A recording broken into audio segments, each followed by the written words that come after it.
Hey, what's up, guys? It's the final round, and my name is Jordan. This is a channel where the episodes come out the day before the lines drop.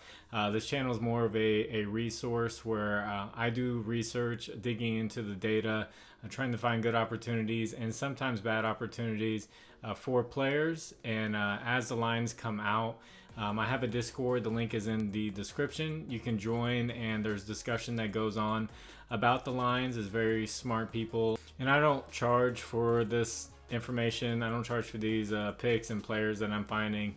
I don't think you should pay for a premium or anything like that.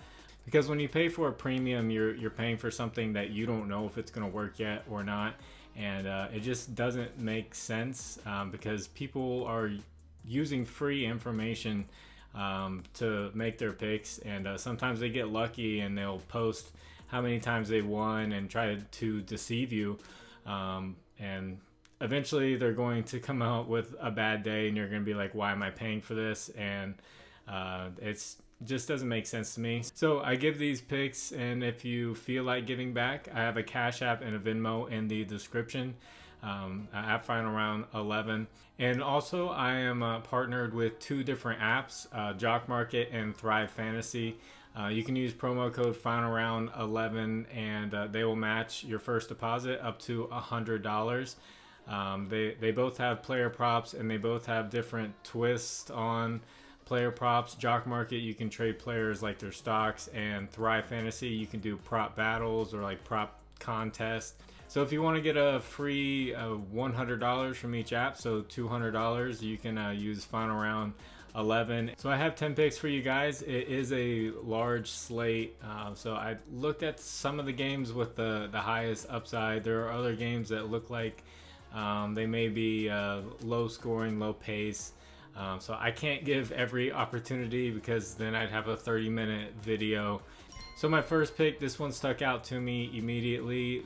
Walker Kessler up against the Mavericks. The Mavericks are not good against the center position. They give up the third most points and the fourth most rebounds. And Kessler, over his last 10 games, has 11 points, 12 rebounds, and don't sleep on him when it comes to blocks. He's averaging 3.3 blocks. I think last game he got 5 blocks. I took his over on blocks, and it was pretty easy. He's also good for fantasy score since he gets so many good defensive stats, and Prizepicks gives +3 for a block.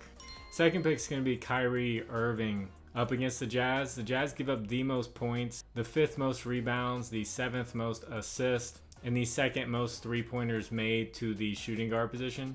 And over the last 9 games for Kyrie since joining the Mavericks, he's averaging 27 points, 5 rebounds, 7 assists, and he's making 3.2 three-pointers. And he's also starting to gel better with Luka. They're starting to get their volume of shots and score a lot of points, both of them. Third pick is going to be JOCKMKT up against the Warriors. The Warriors give up the 2nd most points and the 8th most assists to the point guard position. And over Shea's last 10 games, he has 32 points, 5 rebounds, and 6 assists. So we're definitely looking at points and assists for GilAlexander.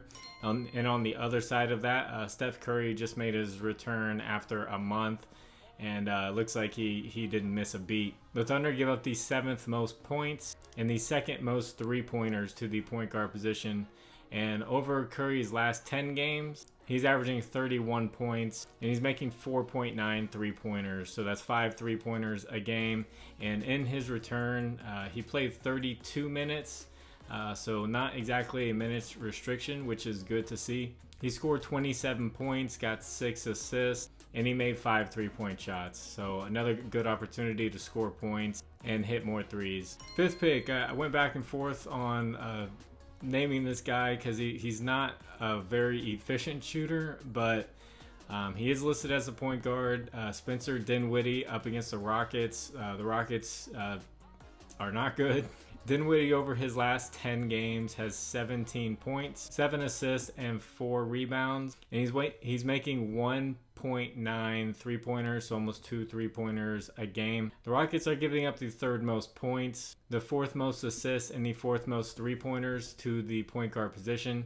And if you do not trust his shooting percentage, He can be off and on. I really like his assist. Over his last 5 games, he's gotten 8 or more assists. So he's definitely starting to kind of fill in that point guard role and distribute the ball a lot better. And since we've hit the midway point, I want to ask you guys if you could please like the video, subscribe to the channel if you have not, and if you have a little bit of extra time, could you leave a comment for the algorithm? Or if you just want to be like Fallout guy, could you just give a little thumbs up? That leads to my 6th pick. This game with the Nets, you can pretty much pick your guy you like the most. Mikhail Bridges. The Rockets give up the 6th most points and the most 3-pointers to the shooting guard position. And Bridges, over his last 10 games, has 25.5 points, and he's making 2.4 3-pointers, so almost 2.5 3-pointers. So you can take a look at that 3 points prop. And the 7th pick, also take your pick against the Rockets. Cameron Johnson. The Rockets give up the 4th most points and the 4th most 3-pointers made to the small forward position.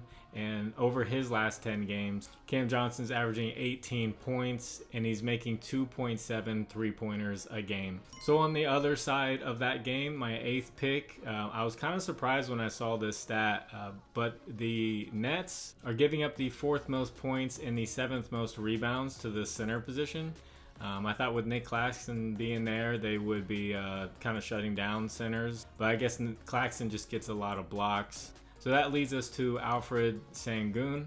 He's averaging 12 points and almost 9 rebounds over his last 10 games. So if you don't like that point stat, if the line comes out well above 12, stay away from it, but you can look at his rebounds.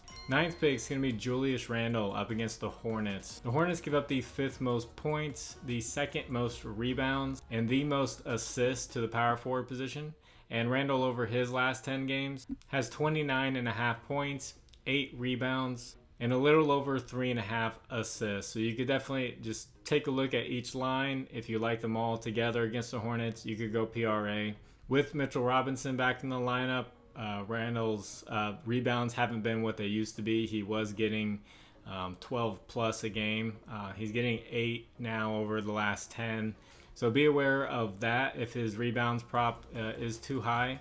In my 10th pick, the Hornets, ever since LaMelo went out, Kelly Oubre has stepped up in scoring, and so has Gordon Hayward, and a little bit of Terry Rozier. So I'm looking at Gordon Hayward against the Knicks. The Knicks give up the 5th most points to the small forward position, and over his last 10 games, Hayward has been scoring 18 points a game. So thank you all for watching. I appreciate all of you guys for your positive comments. It just helps keep me going, and you guys are all great. I really love this community. Especially in the Discord, we're building a great community, and the community in the comments here. It's all positivity here. If you leave a negative comment, you'll just be ignored. So God bless you all. I hope you have a great day. If you're not having one, I hope it gets a lot better. My name is Jordan. It's the final round. Bye.